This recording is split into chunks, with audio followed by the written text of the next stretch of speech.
Ja, hallo und herzlich willkommen zu einem weiteren Video. Ich werde euch nun die Turmeinstellungen ein wenig näher bringen und euch zeigen, wie man mit diesen effektiver deffen kann. So, in diesem Beispiel habe ich meine Türme auf P gestellt, also stärkste.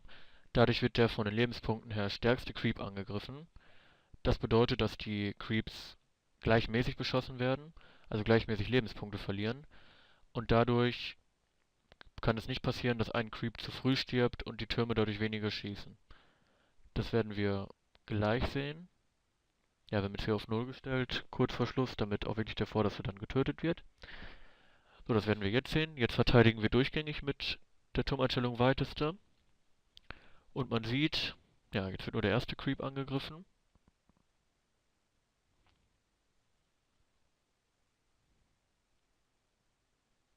Ja, dieser ist jetzt schon tot und der blaue Turm oben rechts hat dadurch weniger geschossen und verliert somit Damage und ja, der Creep geht durch.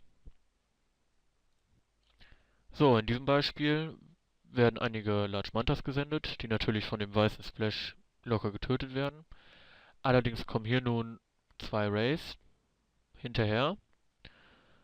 Ja, man sieht, die Türme schießen auf Vordersten, also auf Null, und somit verliert gerade der Splash-Turm seinen Damage.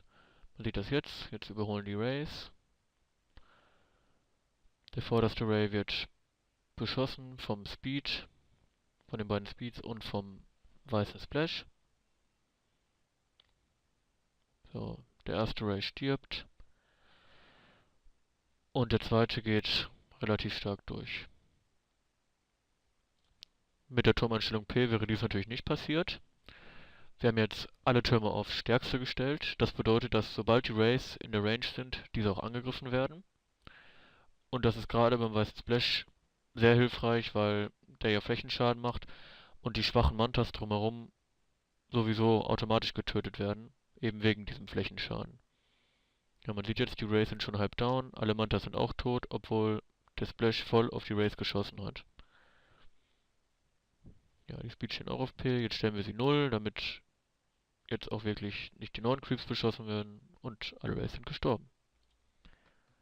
Jetzt zeigen wir auch noch einmal, was der Flächenschaden an starken Creeps ausmachen kann. Hier kommen jetzt 8 Rays rein, die von zwei weißen Splash mit den richtigen Einstellungen eigentlich getötet werden müssten. Ja, die Splashes stehen jetzt beide auf weiteste, greifen somit nur den vordersten an. Und man sieht jetzt, ja, der erste, beziehungsweise die ersten beiden Rays sind jetzt schon tot und der Splash hat dadurch seinen Flächenschaden, da er ja dann nur an weniger Rays Schaden macht als vorher.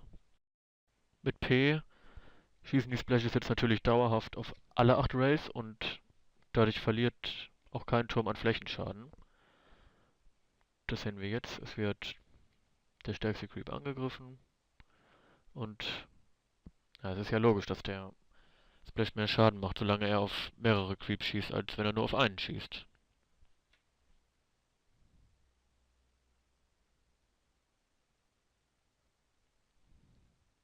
Dennoch muss man mit P vorsichtig sein. Kurzer Schluss sollte man immer auf weiteste stellen, da sonst es sein kann, dass die hintersten sterben, bevor die vordersten tot sind und diese dann durchgehen. So, nun gibt es eine weitere Einstellung, die Einstellung Schwächste.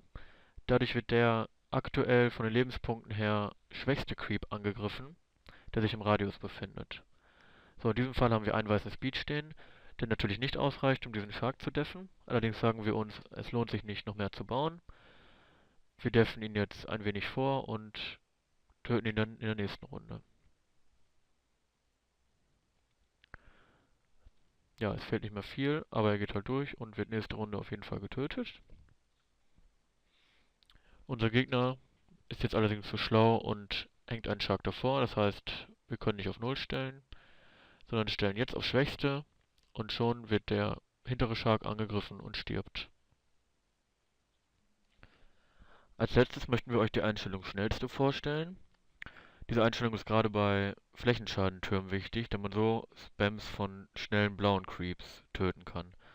Hier in diesem Fall, wir hatten einen starken Titan auf der Map, auf den einige Racing Mambas drauf gesendet wurden. Und somit haben wir schnell die Rockets auf L gestellt, damit nur die Mambas, die sich auf einem Haufen befinden, angegriffen werden. Der Titan ist so langsam, dass er wahrscheinlich sowieso noch gedefft wird. Ja, und die Rockets haben so auf mehrere Creeps geschossen und hätten sonst ja mit der stärksten Funktion den Titan angegriffen. Ja, allgemein kann man auch sagen, dass man früh genug anfangen sollte, die Tastenkombinationen für die Turmeinstellung zu benutzen, da dies einfach viel schneller geht und man sonst nicht die Zeit hat, alle Türme vernünftig einzustellen. So, das war's erstmal von mir. Nehmt euch diese Tipps zu Herzen und bis zum nächsten Mal. Creep on!